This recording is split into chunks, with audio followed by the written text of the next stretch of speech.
ఒకటే విజ్ఞప్తి చేస్తున్నా, తెలంగాణ ప్రజల తరఫున 10 ఏళ్ళు ముఖ్యమంత్రిగా ఉండి ప్రజాస్వామ్యంలో ప్రజలు మార్పు కోరుకున్నారు. కాంగ్రెస్ పార్టీ ప్రభుత్వానికి అధికారం ఇచ్చిండ్రు. దానికి వాళ్ళు ఇచ్చిన తీర్పుని స్వాగతిస్తూ అసెంబ్లీకి రావడం ప్రతిపక్ష నాయకుని బాధ్యత. నేను గౌరవ కేసీఆర్ గారిని వచ్చి ఈ ప్రభుత్వం చేసే మంచి పనులు కానీ, ఈ ప్రభుత్వం ఇంకేమైనా మార్పులు చేసుకోవాలన్నా, ఇంకేమైనా సలహాలు సూచనలు ఇస్తే తప్పకుండా నిజంగా ఆయన సూచన కరెక్ట్ ఉండి మేము చేసే పనులు ఏమైనా తప్పుంటే మార్చుకునే అవకాశం ఉంటుంది. కానీ ప్రతిపక్ష నాయకుడు అసెంబ్లీకే రాకుండా వచ్చి ఒక నిమిషం కూర్చొని నేషనల్ యాంథమ్ కాకముందే గవర్నర్ ప్రసంగం మన వచ్చినప్పుడు నేషనల్ యాంథమ్ కాకముందు వెళ్ళిపోయాడు. ఎమ్మడే సంతాపం వ్యక్తం చేసే వరకు కూడా ఉండలేదు. వచ్చిండు, నేషనల్ యాంథమ్ అయింది.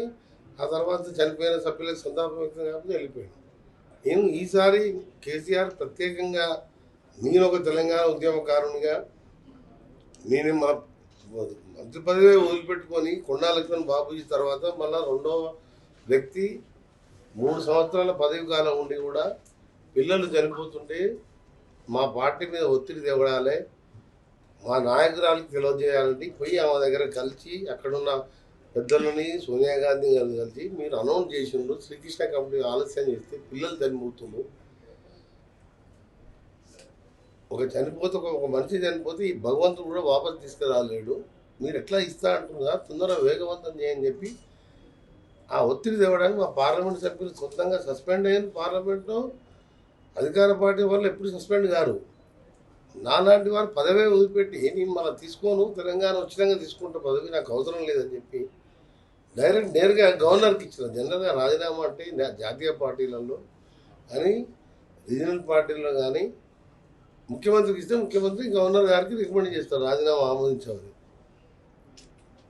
నేను ఒక తెలంగాణ వాదిగా రిక్వెస్ట్ చేస్తున్నా, మీరు రండి అసెంబ్లీకి. మీరు పక్క రాష్ట్రం ఆంధ్రాలో వాళ్ళకు 11 సీట్లే వచ్చి వాళ్ళకు ప్రతిపక్ష హోదా అడిగినా ఇస్తలేరంటే రాజ్యాంగం ప్రకారం 10% రావాలి కాబట్టి వాళ్ళు ఇస్తలేరు, అది వేరే విషయం. అయ్యాల నీకు 30 మంది సభ్యులు ఉన్న 9 మంది పార్టీ మారిన 30 మంది సభ్యులు అంటే చిన్న రాష్ట్రం, మంచి మంచి మంచి సభ్యులు వచ్చి మాట్లాడితే మీకు పూర్తిగా సపోర్ట్ చేస్తాం. మీరు మాట్లాడేటప్పుడు డిస్టర్బ్ చేయం, మీరు ఇచ్చే సలహాలు సూచనలు కూడా స్వీకరిస్తాం. మేము చేసే మంచి పనులని, తెల్ల రేషన్ కార్డులని, సన్న బియ్యం ఆ రోజు మేము ఇవ్వలేకపోయినాం, మాకు ఆలోచన లేదు. రేషన్ బియ్యం లేక చాలామంది ఉపవాసాలు ఉన్నారు. ఇచ్చిన దొడ్డు బియ్యం తినలేక అంగన్వాడీ స్కూళ్ళ నుంచి మొదలుపెడితే స్కూళ్ళల్లో ఇళ్లల్లో తినక రేషన్ షాప్ డీలర్లకి అమ్మేస్తే వాళ్ళు పాలిష్ చేసి మిల్లర్స్కి అమ్ముకునేవాళ్ళు. అదొక పెద్ద ఆలోచన చేసి ఈ ప్రభుత్వం ఇవాళ సన్న బియ్యం ఇస్తుంది. అందరికీ 3,12,00,000 మందికి తెల్ల సన్న బియ్యం ఇస్తున్నాం. అందరికి అడిగిన వారికి అందరికీ రేషన్ కార్డు ఇచ్చుకుంటా నిరంతర ప్రక్రియ చేస్తున్నాం. ఇది మామూలు విషయం కాదు. ఇంకొకటి 5 లక్షలు పెట్టి ఇంధనం ఇల్లు అనేది ప్రతి ఊళ్ళో 40-50 ఇళ్ళు నడుస్తున్నాయి. భారతదేశంలో బహుశా చరిత్రలో 5 లక్షలు ఇంటికి ఇచ్చుడు ఎక్కడ లేదు. ప్రైమ్ మినిస్టర్ ఆవాస యోజన ఇండ్లు ఇస్తారు 1,75,000. ఏదైనా రాష్ట్రం వచ్చిన 1,00,000 సాయం చేస్తారు. కాబట్టి కంప్లీట్గా 5 లక్షల ఇల్లు ప్రతి ఊళ్ళో ఇల్లు కడుతుంటే ఎంత సంతోషం అనిపిస్తుంది అంటే, పేదవాడు ఇలా కరెంట్ బిల్లు ఉచితంగా వాడుకొని 50 లక్షల ఇళ్లకు నెలకు సంవత్సరం 5,000 కోట్లు ఇలా మేము ట్రాన్స్కోకు ప్రభుత్వం చెల్లించింది.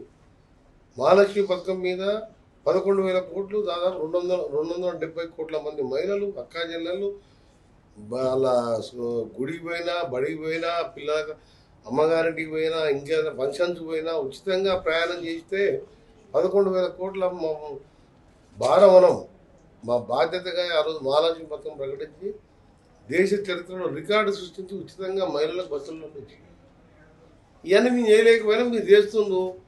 ఇంకా ఇది రైతు బంధు కొంత తొందరగా చేయండి, ఇంకేమైనా చేయండి. మీరు ఇంటిగ్రేటెడ్ స్కూల్ 20,000 కోట్లతో ఇంటర్నేషనల్ మోడల్లో కడుతున్నారు. మీకు అభినందిస్తున్నా అని అభినందనలు చెప్తూ పోయిందే ఉంది. ఆయన హోదా పెరుగుతుంది కదా, ఆయనకు కూడా గౌరవం పెరుగుతుంది. తెలంగాణ రాష్ట్రంలో నేను చేయని పనులు కాంగ్రెస్ పనులు కొన్ని చేస్తుండ్రు. మూసి లాంటి నరక కుప్పంలో విషంలో మేము బతుకుతున్నాం. నల్గొండలో ఎంతమంది చనిపోతున్నారు లెక్కలు లేవు. ఏ ఊరికి పోయినా ఇప్పటికీ దగ్గర మిషన్ భగీరథ లేదు, నీళ్ళు లేవు. ఆ నీళ్ళు మిక్స్ అవుతాయి. కింద ఫ్లోరైడ్ పైన హైదరాబాద్ డ్రైనేజ్ అంతా ట్రీట్మెంట్ డ్రైనేజ్ అంతా మా నెత్తిన పడితే అక్కడ ఫార్మా ఇండస్ట్రీస్ ఒకవైపు ఇది మేము అసలు మా 30-40 లక్షల మంది బతుకు అంటే అసలు ప్రభుత్వం ఉన్నది 30-40 లక్షల మంది. అప్పుడంటే ఆంధ్ర ప్రభుత్వం చేయలేదు. 20,000 కోట్లు, 30,000 కోట్లు, 40,000 కోట్లు ఖర్చు పెడితే మొత్తం ఎస్టీపీలు పెడితే నల్గొండ మొత్తం కూడా తీసుకుపోయి ఈ హైదరాబాద్ నీళ్ళంతా పోయి ఈ మూసి నీళ్ళు కృష్ణాల రివర్లో కలుస్తున్నాయి వాడపల్లి దగ్గర. అనంతగిరిలో స్టార్ట్ అయ్యి అక్కడ పోయేది నిజాం కాలంలో అది ఇరిగేషన్ ప్రాజెక్టు 150,000 ఎకరాలకు దాదాపు రంగారెడ్డి, హైదరాబాద్, నల్గొండ కొన్ని జిల్లాలకు తాగునీటి ప్రాజెక్టు. అలాంటిది అట్లా అయిపోతుంటే చేస్తుంటే దాని మీద మళ్ళీ ఇవాళ కేటీఆర్ ప్రజెంటేషన్ ఇచ్చి దాని మీద మాట్లాడుకుంటుంటే నవ్వు వస్తుంది, ఏడుపు వస్తుంది నాకు. మరి మా జిల్లాకి ఏదో మంచి రోజులు వస్తున్నాయిరా. నేను ఫ్లోరైడ్ కోసం ఆ రోజు 11 రోజులు దీక్ష చేస్తే కోదండరాం మన జయశంకర్ గారు వరంగల్కి వెళ్ళి బస్సులో వచ్చి నాకు 6 రోజులు నాకు మద్దతు తెలిపింది. ఏ శాసనసభ్యుడు ఎప్పుడు కూడా ఫ్లోరైడ్ గురించి ప్రపంచానికి తెలిసే విధంగా లక్షల మంది వచ్చారు. ఎందుకంటే మా దగ్గర నీళ్లు తాగాలంటే ఇక్కడ మీ నల్గొండ రిపోర్టర్లు ఉన్నారు. ఆ కాలంలో ఉన్న మీ రిపోర్టర్లు మీ తల్లిదండ్రులు అడగాలి. నోట్లో పెట్టుకుంటూ మొత్తం ఉప్పు కాదు విషయం తాగినట్టే.